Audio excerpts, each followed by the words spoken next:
Welcome back to my series exploring Palermo and Sicily. In today's episode, I will be showcasing a few more must-see sites in Palermo along with some hidden gems and authentic local spots. Join me as I share insights from my final 2 days in Sicily, highlighting the city's vibrant culture and lesser-known treasures. I think I was quite lucky with the weather because I had 3 very sunny days in Sicily, and only today it's a bit gloomy, but it will give me the opportunity to see what Sicily is like when it's raining. And it's definitely warm. It's not unpleasant to walk, even though in the morning it was lashing and I even heard thunders. Our starting point is Piazza Bellini and the Church of St. Cataldo, which is part of the UNESCO World Heritage Site.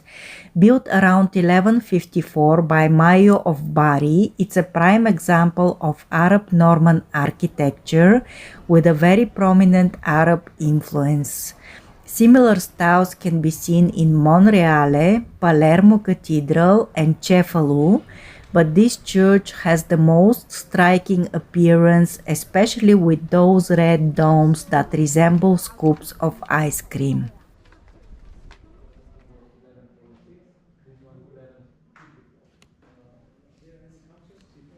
The interior of the church features a simple nave with 2 aisles, cubic shapes, and blind arches. The walls are lined with Byzantine-style columns and mosaics, and the main altar is original.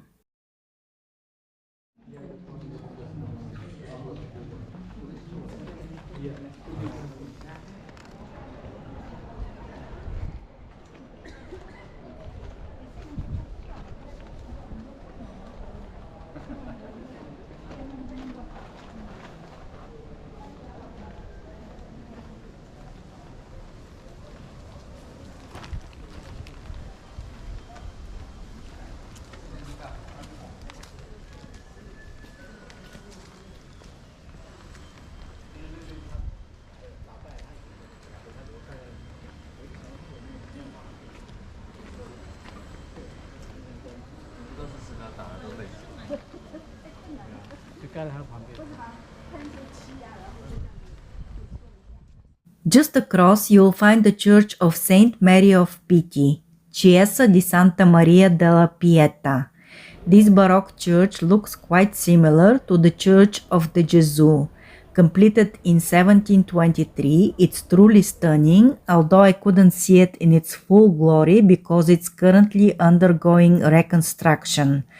The site also includes a cloister. We're about to explore everything: the church, the monastery, and visit one of the most popular pastry shops in Palermo, located inside the convent, where you can sample local desserts and the famous cannoli.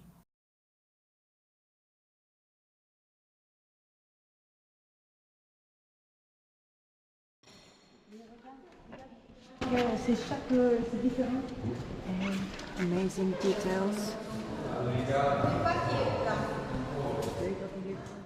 The church features a long, tall single nave that leads to a semicircular apse. The main altar is beautifully decorated in Baroque style with plenty of semi-precious stones, and the walls are filled with scenes from the Bible. Above the entrance, there is a special room where the nuns could listen to services behind a metal grate. Passageways along the nave connected them back to the monastery. Okay, so this is a monastery, and there is a beautiful garden. And as far as I understood, there are some pastries that you can try if you like. Just across, you can see the balconies where the nuns used to live, but as far as I know, it's no longer an active monastery. Still, the place is rich in history and has a peaceful atmosphere. From this terrace, there is a lovely view of the garden and the fountain, and this is where we are heading next. Guests can explore the cells and then go to the garden to sit, relax, and indulge in some sweets from the local pastry shop La Dolceria.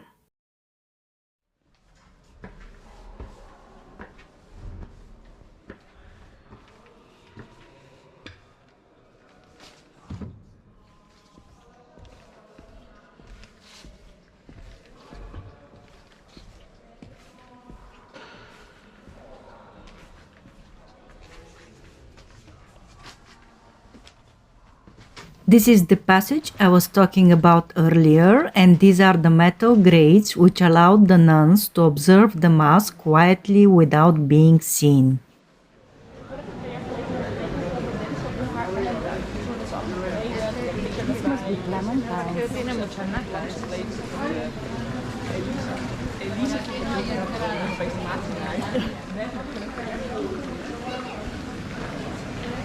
And I saw where they sell this cannoli, the sweets. I don't know if it's pronounced cannoli or cannoli, I don't know how.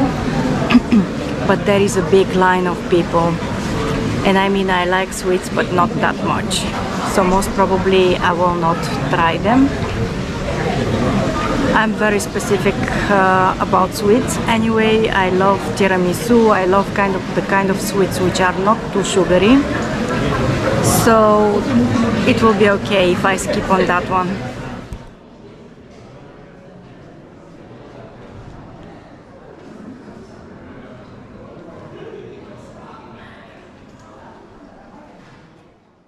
So how does the pastry shop work? I wasn't planning to wait, but I figured I would probably regret it later if I didn't see the place for myself.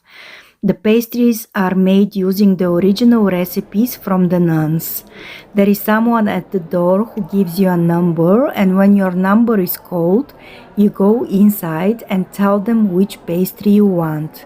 They hand it to you, and then you go and pay at the cash register. The cannoli are filled with ricotta cream. I didn't get one myself because I didn't think it was worth the calories. And also, I was planning to go to a restaurant later that night. Oh yeah. Yeah.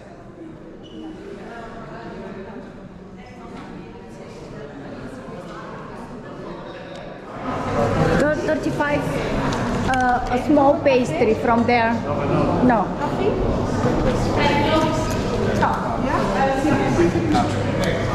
Yeah. This one. This. Yeah. That's it. Yeah. Thank you. Yeah. The guy who handed me the small pastry seemed amused by my humble choice.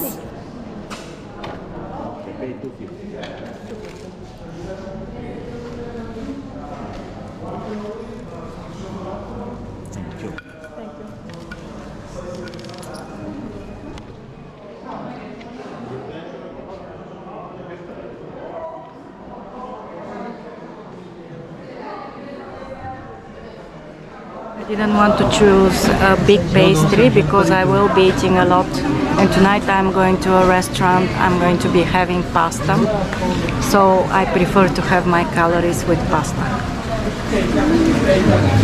But this pastry, it has pistachio, almond, I don't know what is inside.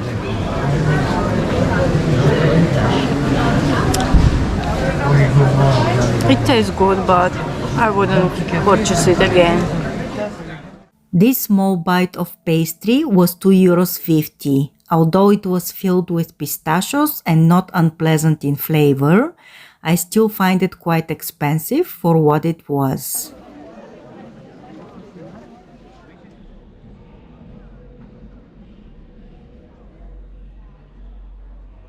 The best thing about Palermo is that most of the landmarks are within walking distance of each other. Now we're heading to San Giovani Church, which features 5 red domes and is another UNESCO World Heritage Site.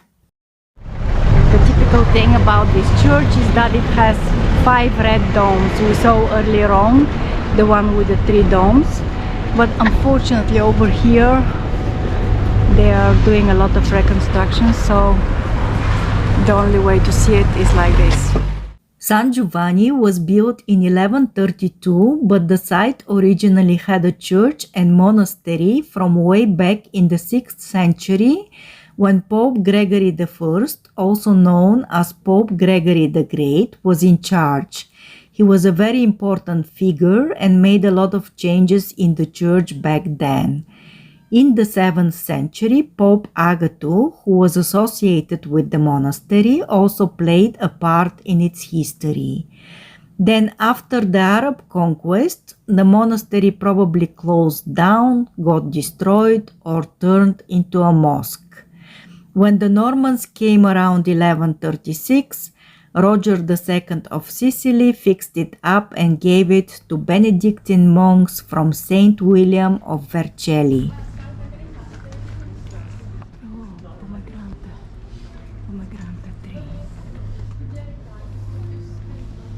I visited so many churches in the past few days. I think this is going to be my last church because there are so many.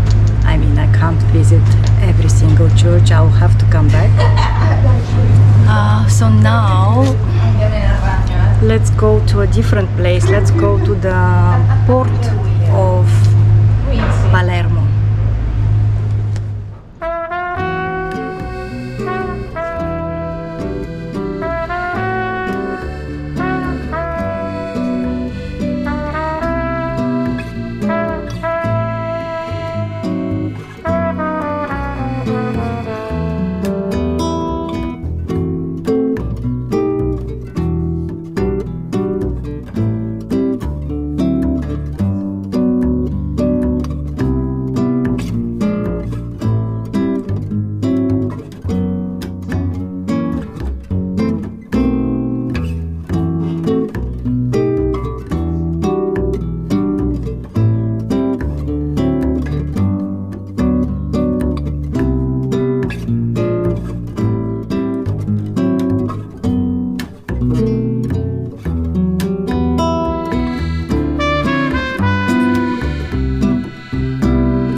If you're walking along Palermo's seafront, you'll see Porta Felice, an impressive gate facing the water. It's the main entrance to Via Vittorio Emanuele, the city's oldest street. The gate was built between the 16th and 17th centuries and has a mix of Renaissance and Baroque styles.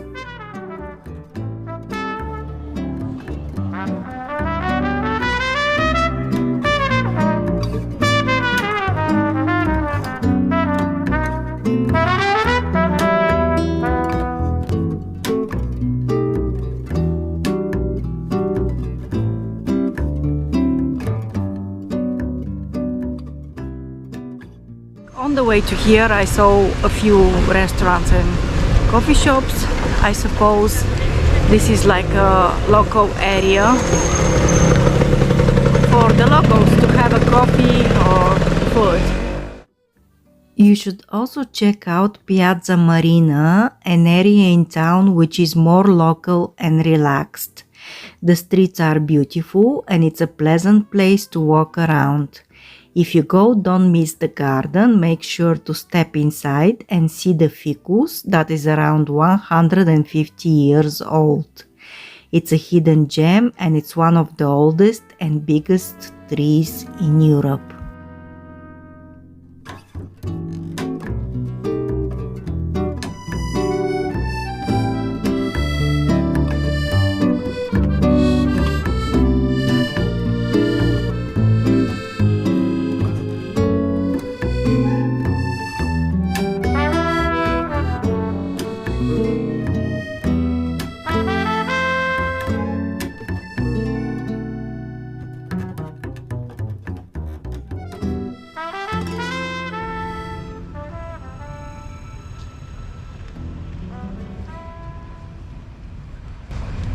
don't know where this plant is.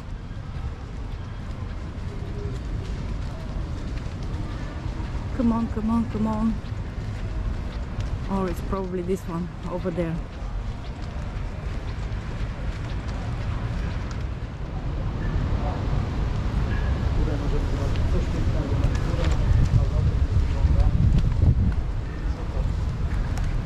Redfish. Ficus microphylla, the oldest tree in Italy. It's just super interesting to see.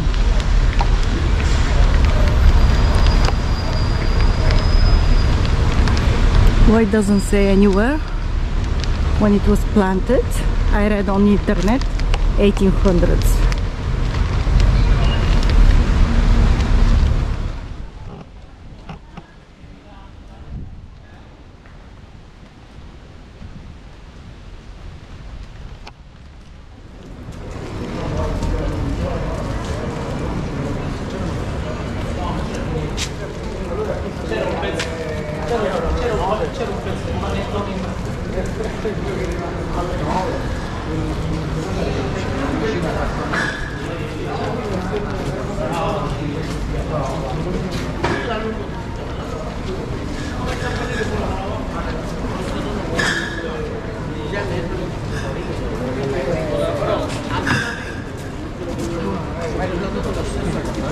Ah, quindi lui fa tutto lui, poi esce la malattia fuori. Che esigenze non c'è.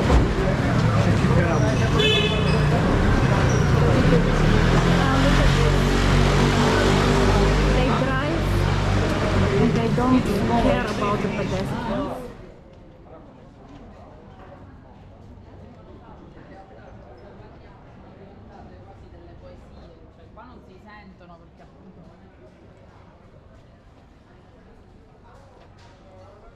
In the previous episode, we visited the oldest market in town, Ballaro, and today I'm planning to show you some of the other markets. One of them is La Vucciria, which gets its name from a butcher's shop because it was originally meant for selling meat. Nowadays, it's a place where you can buy almost anything. The market winds through different streets, and during the day it's a busy marketplace. In the evening, it transforms into a lively spot for dining. So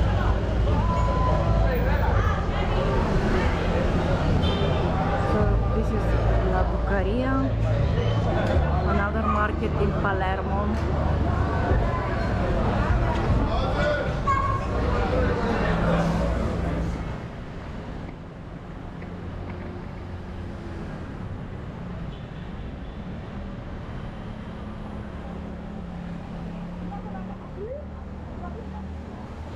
The fridge magnets were priced between 2 and 250 euros, but on Via Roma I found magnets for just 1 euro. I had to buy a few for my friends, and for myself I purchased several ceramic coasters featuring the typical symbols of Sicily.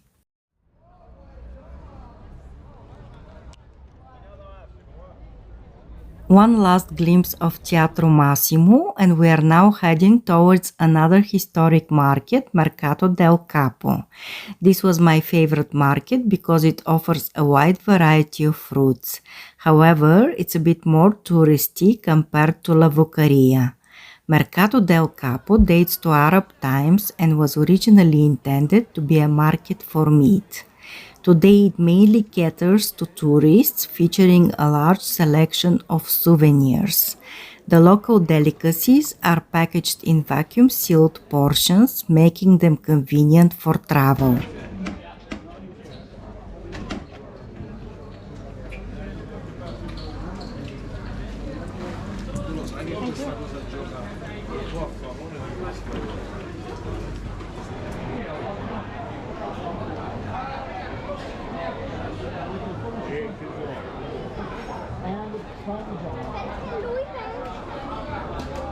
Not much time left until I go back to Dublin. It's a little bit sad because I really enjoyed this trip. The weather was fabulous.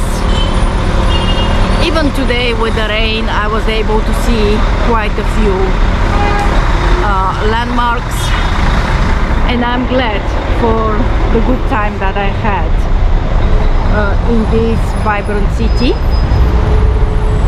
Now, unfortunately, I go back to a cold weather in Dublin, but maybe it's time to start planning the next trip.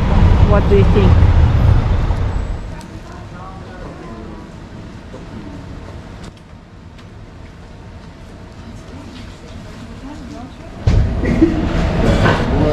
So this is cannolo. I think the traditional is with white cream with ricotta, but they only had pistachio. This was my last lunch in Palermo before my departure. After checking out a bunch of markets, I grabbed a seafood burger close to where I was staying. I also tried a cannolo, but if I have to be honest, I didn't like it. The dough was way too crunchy, almost brittle, like it could break a tooth. Anyway, for now, I will leave you with some night shots of Palermo near Quattro Canti and the music fountains by the seafront. Next time, the adventure continues and I'll tell you all about my trip to Cefalu.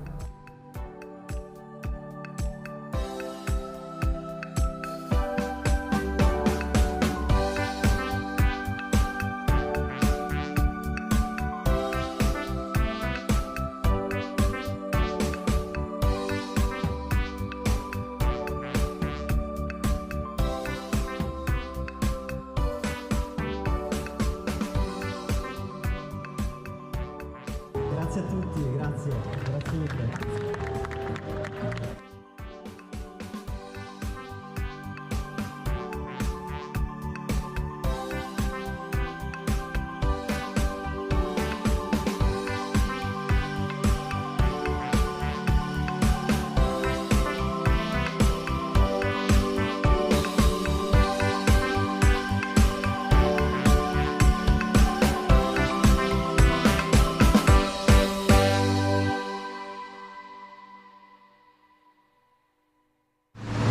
Have a great time today.